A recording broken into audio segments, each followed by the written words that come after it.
Hello, and welcome to the Pricing for the Planet podcast, the podcast that explores the intersection of business and sustainability. Today, I'm super excited because one, it's 2025, and that's the first podcast that we record in 2025. And two, I could not have dreamed of a better guest than Sorouch. Sorouch, thanks for being here today. Hi, everyone, and thanks for having me, Fabien. So you know the drill. In this podcast, we like to start from the end. So Soroush, what would be the key takeaway you would like the audience to remember from this podcast episode? I guess the end would be, and that's pretty much aligned with what you preach, that sustainability is not your enemy if you're a business. Quite the opposite. And just like AI digital, if you take it from the right angle, you can do marvels with it. Absolutely. Glad we are aligned. That's a good start. Yeah, exactly.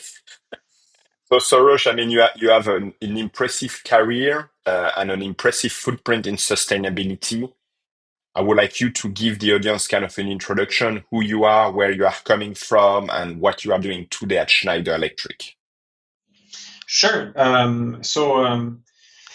I was born and raised in France. When I turned 20, I decided I wanted to explore new shores, and I actually went to Japan. I started my career actually with always an interest on climate and sustainability before it was really, the buzzword.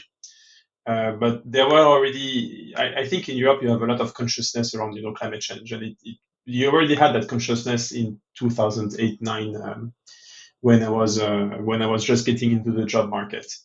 However, I never really managed to see how I could make it a career. And I was always feeling like I need to choose between having, a work that I enjoy or a work that is meaningful, if you see what I mean. And that pairing business and sustainability, like I didn't really see how the equation could work. So I started as an R&D engineer, then I went into sales. So it was in the energy sector, sales in electric vehicles in Japan in 2013. So it was quite a while ago. Complete different dynamic ahead of the curve, or at the start of the curve. Then I went into strategy, M&A, divestiture, um, and after a while, so always some kind of far relation with sustainability, which kind of, I guess, made me, you know, um, if I may say, take the job and take the challenge and enjoy it without, if I may say, denying my deep interest for the topic. But still not the main part of the job. After that, I did my INSEAD MBA in Singapore, and this is when after that MBA, I took the lead of a large sales team, working with architects and designers in Schneider. So we had like 400 people and so on. And that's where it's interesting because it's a big career move. It's a big up. You have your numbers that you manage. You see those numbers, growing and getting bigger. And I remember, like okay, so then what? I mean, you're doing great, but then what? And at that time, there is that small thing called COVID-19 that hit. Everyone must remember. There is a second thing that hit me, which is my wife was pregnant with our first son.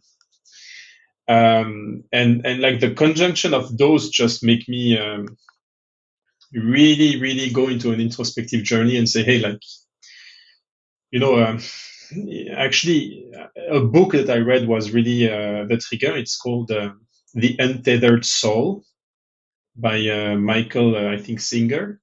And he asks a question which is like, imagine you die tomorrow. How do you see your life? So a great question to ask Yeah. yourself, particularly when you just had your first son and you're in the middle of COVID. It's like, bang, that's actually, I mean, if you look at it, maybe it's the right time to really ask yourself that question. And I really went into and it's a painful process. Be fair, if anyone is going through it and thinks it's easy, it was nothing like nearly being easy for me. But really thinking about, hey, like actually, if I pass out, if I die, when would I be proud of telling to my son, hey, this is what I did? And part of what I did was also for you, not just for you, but also for you. And then I went into a sort of interviewing spree. I connected with actually, I think it was 300 or 400 Susmiti professionals. I used the power of LinkedIn massively, and I think that's how we met also through LinkedIn. Yeah.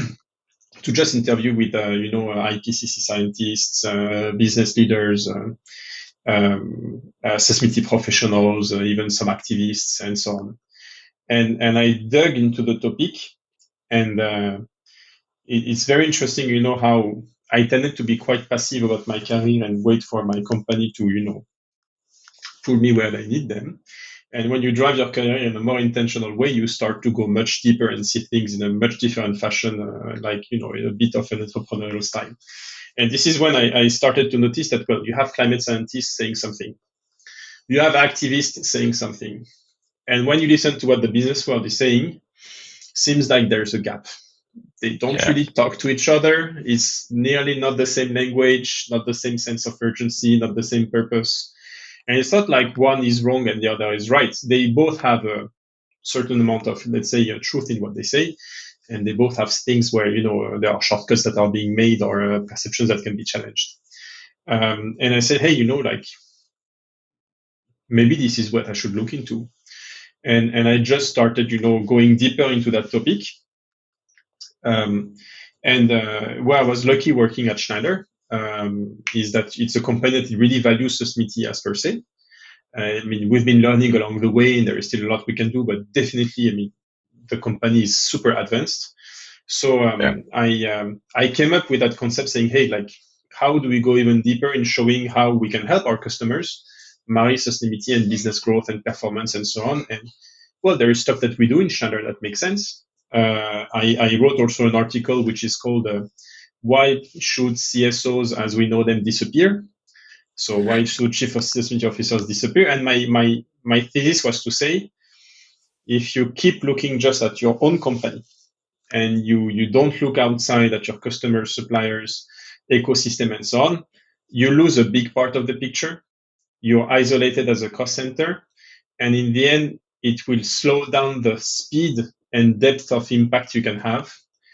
And as long as you're perceived as an activist versus a business person, you lose touch with the decision makers who have the money, who have the resources that can help you accelerate that change. And I got noticed in Schneider, and they offered me a job saying, hey, why don't you just do, what you described? And they kind of, allowed me to bring part of that vision to life in Schneider, which I'm lucky to lead right now. That's awesome. And again, a huge thank you because I think it will be an inspiring story for, a big chunk of the audience. Sorouch, can you describe maybe a little bit better exactly what you are doing at Schneider Electric? Because I think that is a very interesting thing. Yeah, sure. So as I said, when you look at sustainability, many companies look just at, my own footprint. What am I doing in my footprint? So for those who know scope 1, scope 2, and now more and more scope 3. Scope 1, my operations. Scope 2, the utility carbon footprint. I mean, what I use in terms of energy, electricity. Scope 3, my value chain. People who buy from me, people who I buy from cradle to grave for products. And I was like, well, we're best in class when we look at our own sustainability journey. And Schneider has been recognized many times as being a leader, if not the leader, when it comes to sustainability. And even recently, we've been recognized by Time Magazine or Corporate Knights as being the most sustainable company. But when I spoke to customers, I saw that they're like, hey, I mean, I'm not a big company. I don't have a chief sustainability officer or, an army of guys doing carbon footprinting and so on. I don't really understand even the topic. If I invest in there, I'm going to lose money, blah, blah, blah, blah. What can I do? Should I even do something? Or is it just, chit chat, etc.? And that's what I'm trying to solve at Schneider. So meaning we have what we call a business ecosystem, which are companies that we buy from or buy from us, and basically use our stuff and bring it out to their own customers and so on. And the idea was to say, hey, what is it that we can do to help them first? And it's a journey. Demystify sustainability, right? Just like AI and anything else, people tend to make the topic more complicated than it is. What are the few things that you can start looking at now and understand a bit the dynamic? Why it's important, of course, for climate. Why it's important also for your company, and what is it that you can do to start? And very often you'll see that the things to start are actually not that complicated and can already have a significant impact. They won't do the whole journey, but they'll do about half. Then, as you understand that, how can we give you the tools? The tools so that you look at it for yourself, the tools so that you can also do it for your customers, because whether you like it or not, the way I see sustainability or climate change is a risk. When you're a CEO, when you're in charge of a company, your role is to make sure that the company is performing, but also that it's sustainable in the sense as long-term driven and long-term value creating. You need to look at risks. You need to identify, prioritize, and see how you want to mitigate those risks. Climate change is a risk. Raw material supply is a risk. Energy prices are a risk. And this is where you start to stop siloing sustainability as a topic, but say, hey, how do I integrate that as a full part of my business strategy as per what I can do for myself? First, to stay relevant in the market, whether it's also regulations and so on, but not even just that. If you consume less, if you have less waste, you reduce your cost, but you're also less at risk when energy prices are multiplied by 3 or 4. And what is it also I can do for my customers? They're going to start to have issues too. You're also very smart people and you're doing some stuff.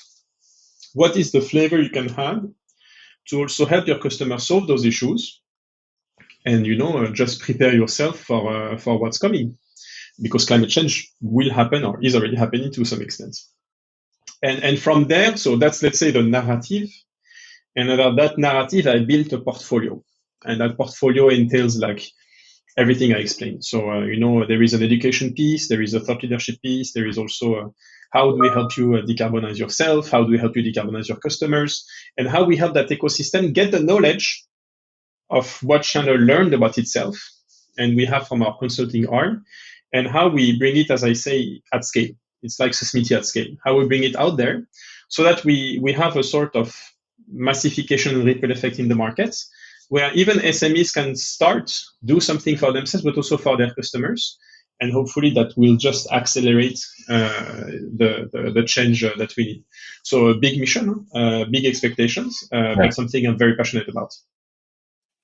Oh, that's awesome. And what I really like with Schneider Electric is I think that's a perfect example of a company that shifted, one, towards sustainability, and two, towards servitization. Because traditionally, like Schneider Electric, that's not a service-centric company at all. But I think the way they completely embrace this shift is really interesting.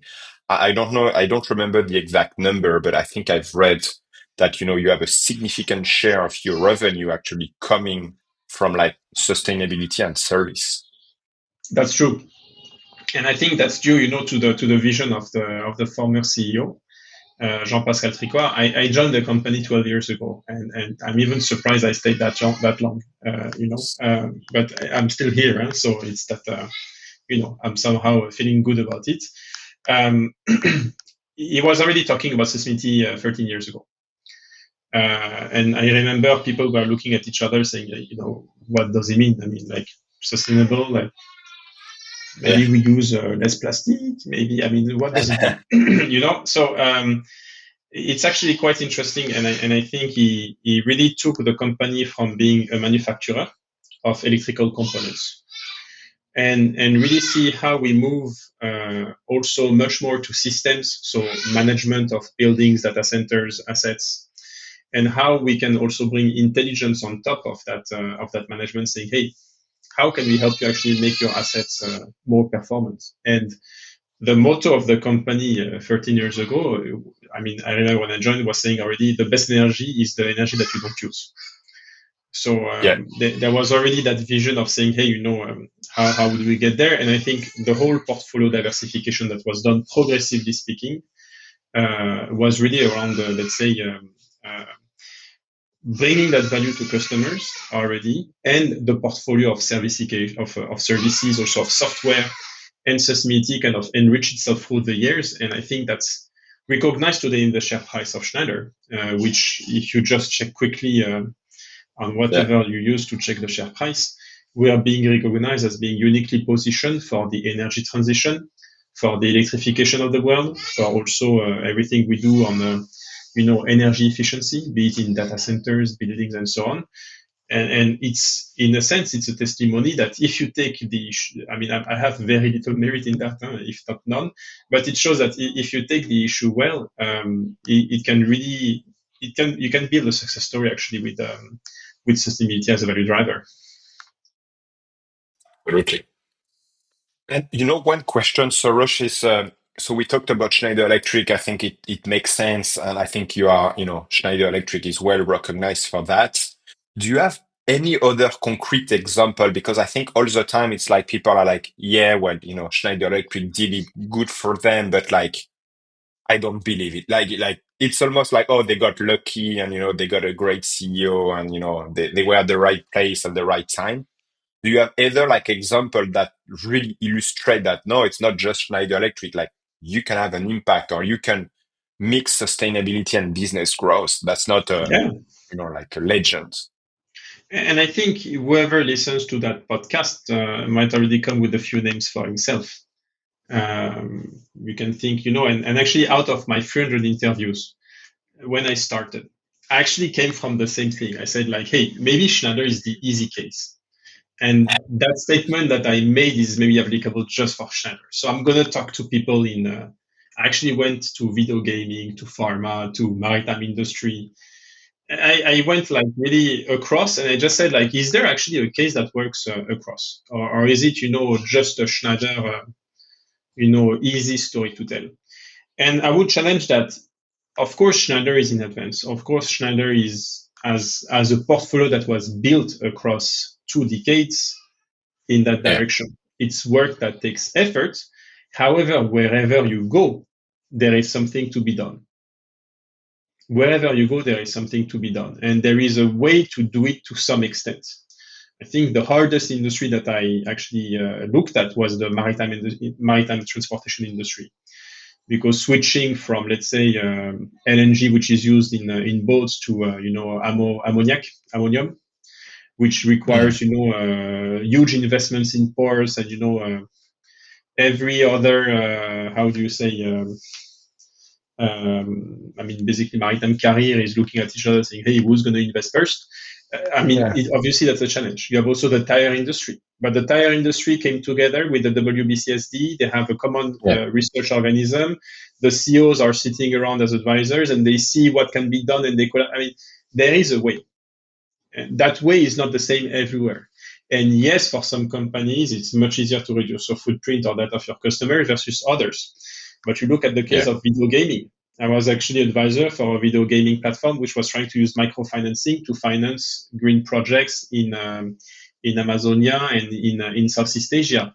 So you can bring your piece somewhere, and it's not the same answer for everyone.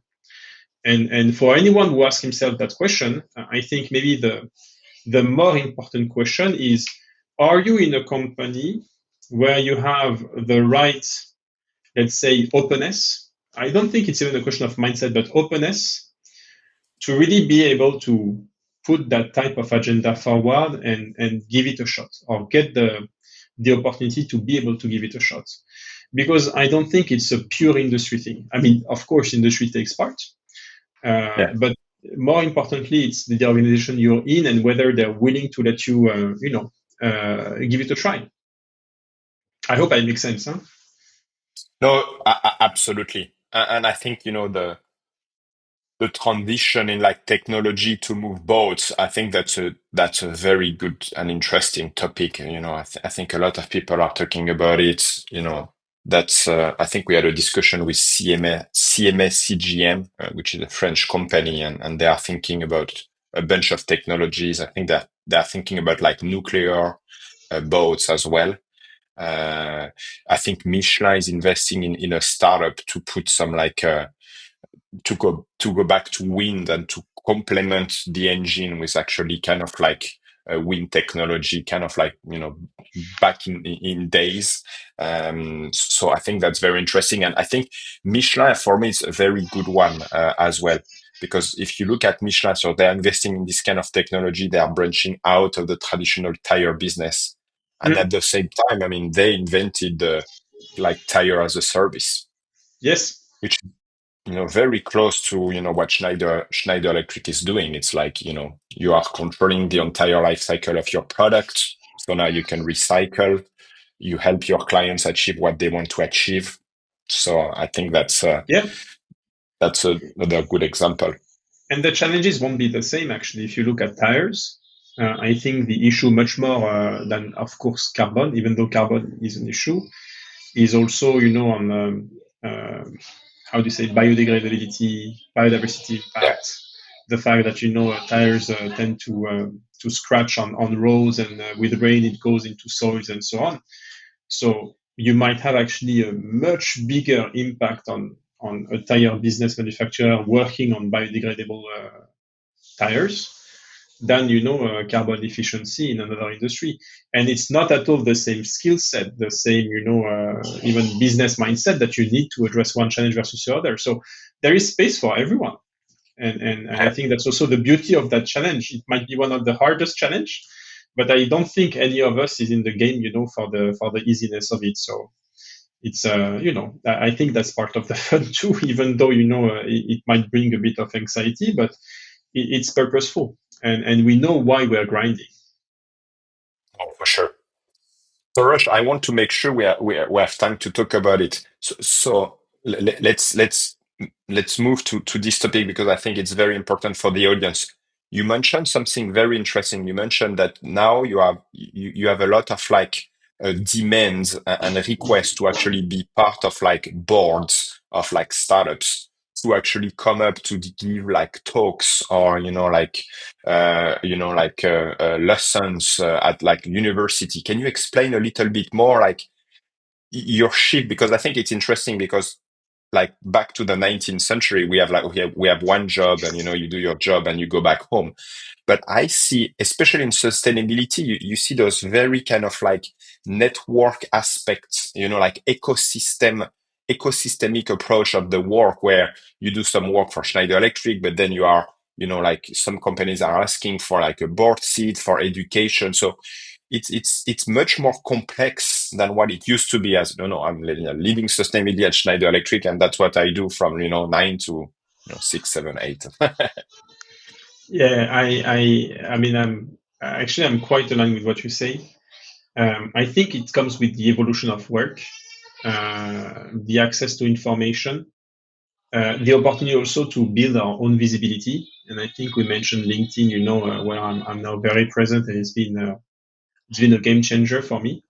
Um, and I think so. That's one side, and I think it's not just Smithy. I think overall you have much more openness and, if I may say, flexibility in work to also look at things outside of your own company. And even some companies like Google ask you to take 10% of your time to do something else.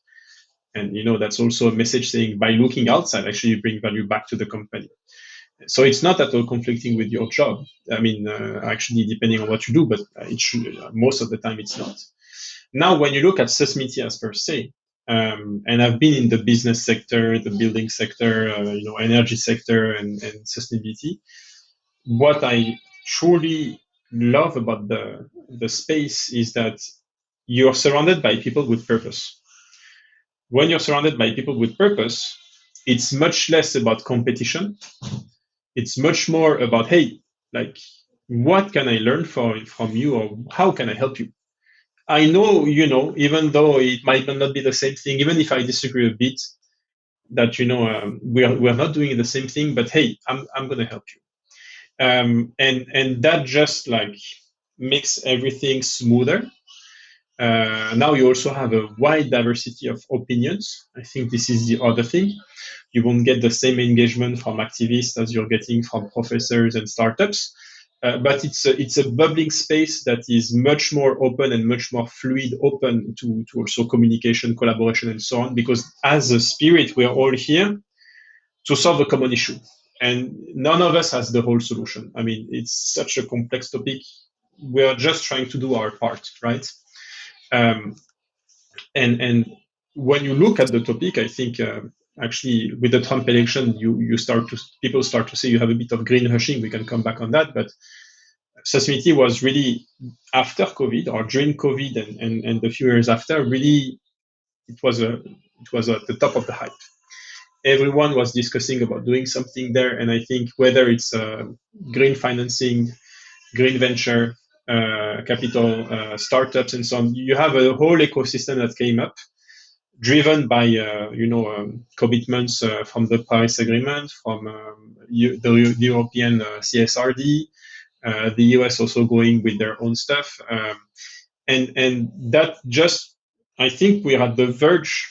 Or not at the verge. I think we are now at a point where the ecosystem is, scaling, and I think we're still at the early stages. I wouldn't say at the start, but at the early stages, and you have much more. I mean, there's going to be tons of opportunities, whether it's for a good or a bad reason. I mean, the more we have issues, the more we'll have opportunities to collaborate and work on those together so that we can tackle that.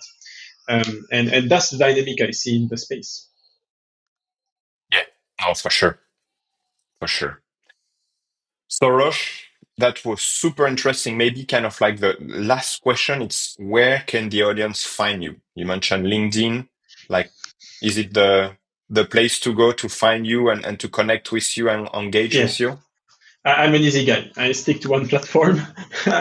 I struggle to do more. LinkedIn is the place to go with my name, which is hard to pronounce. I suppose I'm the only one out there with that name. So you shouldn't have too much of a hard time finding me. And if you do, happy to, always happy to connect, learn, and collaborate. So yeah, LinkedIn it is. Sounds great. Soroush, thank you so much. It was very interesting. For the audience, thank you for your time and for your commitment. Again, engage with Soroush on LinkedIn if you want to continue the journey with us. You know the drill, www.pricingfortheplanet.com. And we hope to see you very soon. Be well.